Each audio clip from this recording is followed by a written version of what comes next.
Comparing German to English can sometimes be like comparing apples to pears. I mean, apples to oranges, right? Wait, why do Germans say apples to pears?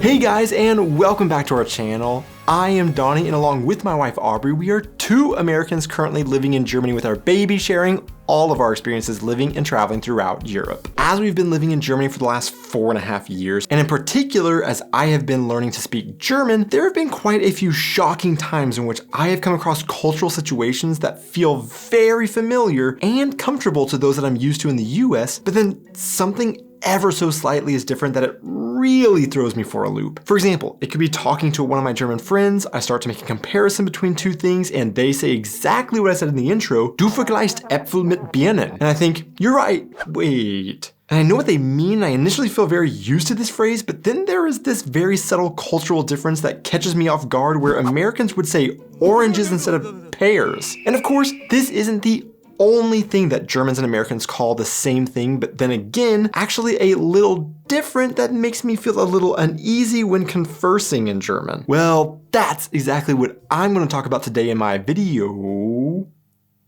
Same, but different. German things that made me feel diffident. Did any of you make New Year's resolutions? Well, if so, then I'll press my thumbs for you. Okay. That makes no sense to say in English, actually. One day early on into moving to Germany, I was talking to our landlord about some stuff that was going on, and she said, "Ich drücke dir die Daumen." Honestly, kind of threatening and very confusing when you tell a German something you want to accomplish and they respond with shaking their fists at you, but I later learned this is actually a good thing. Basically what she said translates literally to pressing my thumbs for you, but actually would, I guess, culturally be translated to what is actually said in English as "I'll cross my fingers for you." As you can see, this is the same way basically saying "I wish you luck with whatever you're doing or wanting." But why do Americans cross their fingers for good luck, and why do Germans press their thumbs? Well, real quick, hey, speaking of hoping the new year starts right, have you set any new language goals for the year? If not, I have the perfect way to start. This video has been sponsored by italki. This year, I have a goal of getting my C1 German certificate, so I took an italki class to help kick off my New Year's resolution, and this is how it went. Aber wir werden einen klaren Unterschied machen. Aber was ist Genitiv? Genitiv, wenn du den Namen Genitiv hörst, gibt es eine Assoziation bei dir? Wenn etwas gehört zu jemand. Genau.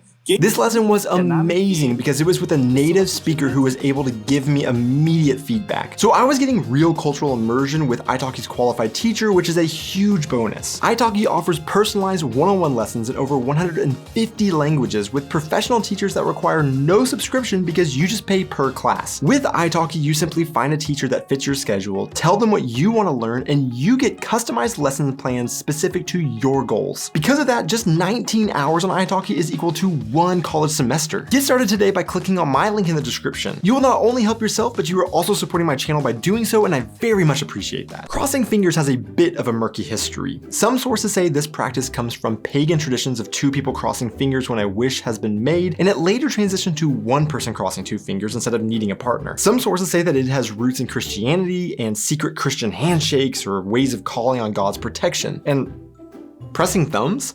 This also has some murky history, but one of the most common beliefs is that it has roots in Roman gladiator games. Now, there is no definitive answer as to how thumbs were actually used to decide the fate of gladiators like we know from Hollywood, but supposedly one way it could have been used is an outstretched thumbs to represent a sword, which meant kill, or a tucked thumb representing a sword in its sheath and means mercy for the fighter, and that's pretty good luck if you ask me.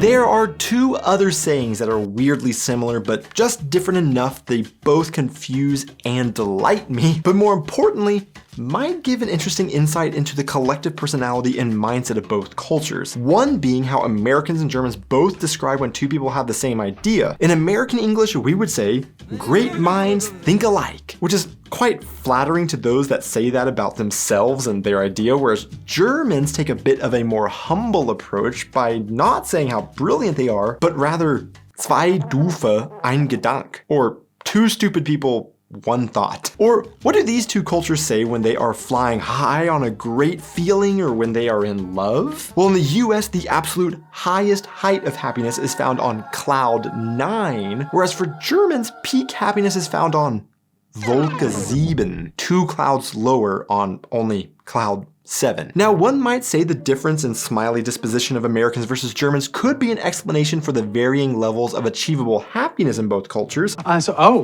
A frowny face stamp. I didn't know they made those. I had to special order it from Germany. May I help you? But actually, a more likely explanation is simply that the German saying cloud 7 comes from a religious context of the 7 levels or spheres of heaven, whereas the American 9 levels come from a more scientific cloud classification system from the US Weather Service. So maybe similar to how Germans use the metric system and Americans use imperial, cloud 7 and cloud 9 are the same level of happiness, just different measuring systems.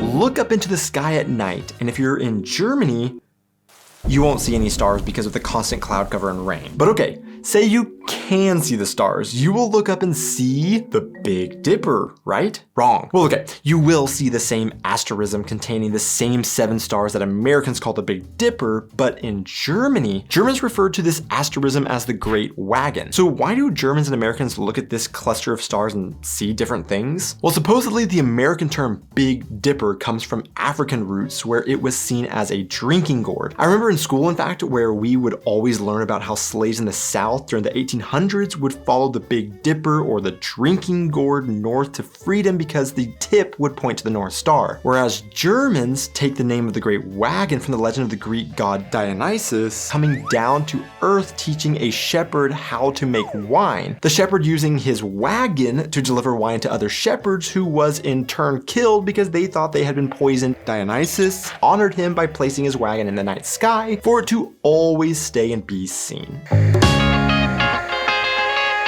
One thing I typically mention in my videos is that we are originally from a southern US state called Oklahoma and now live in the southwestern German state of Rhineland-Pfalz. And that therefore some of these differences may actually be more specific to these two places and may not be totally representative of the two countries as a whole. A great example of this is actually the next thing Germans and Americans call different things, and that is this drink. Now, depending on where you come from in the US, we have a lot of different terms for this type of drink. Come from the Midwest in the US, and you call this pop most likely. The coast would refer to this as soda generally, but in the South, this is simply Coke. And this is Coke, and this is Coke, and this is also Coke. It can get confusing, but you would be hard pressed to find anyone in the US that would call this brand by its full name and anything else besides Coke. Germany seems to be the same, in which I hear very few people call this Coca-Cola, but the way Germans shorten this name is different from Americans, and I hear it referred to commonly as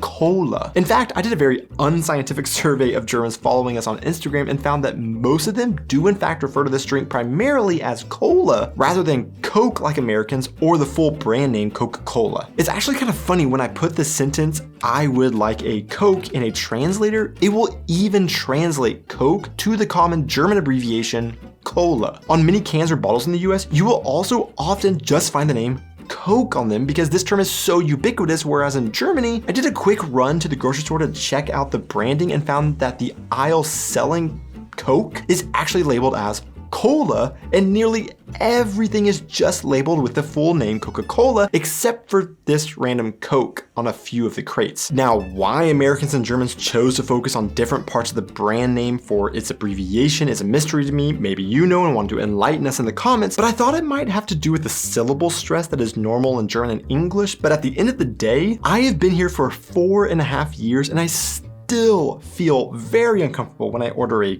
cola at a restaurant rather than a Coke like I am used to.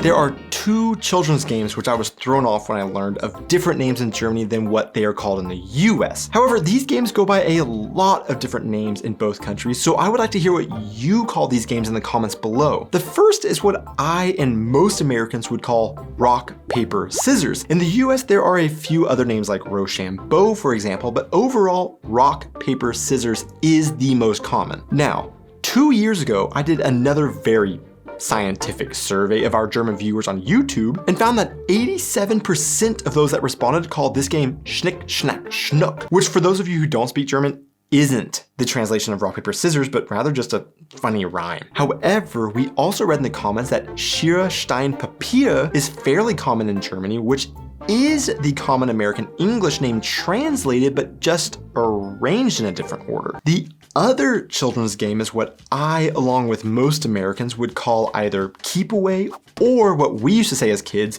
monkey in the middle. However, I was listening to a podcast of Germans talking and they mentioned playing the game Schweinchen in der Mitte, or piggy in the middle. Now, I'm not one to say one culture has it right or wrong, but I will say that I don't understand that name. Monkey, sure, you have someone in the middle jumping and waving their arms about, making them look like a monkey, but I haven't ever seen a little piggy doing that. And I even found that apparently this is also a common name for this game in some English-speaking countries, but the ever trustworthy Wikipedia also doesn't know the origins of this name. So for these kids games, again, what do you call them? To see who made it this far into the video, the random question of the week is, what's your best podcast recommendation? Thanks so much for watching this video, guys.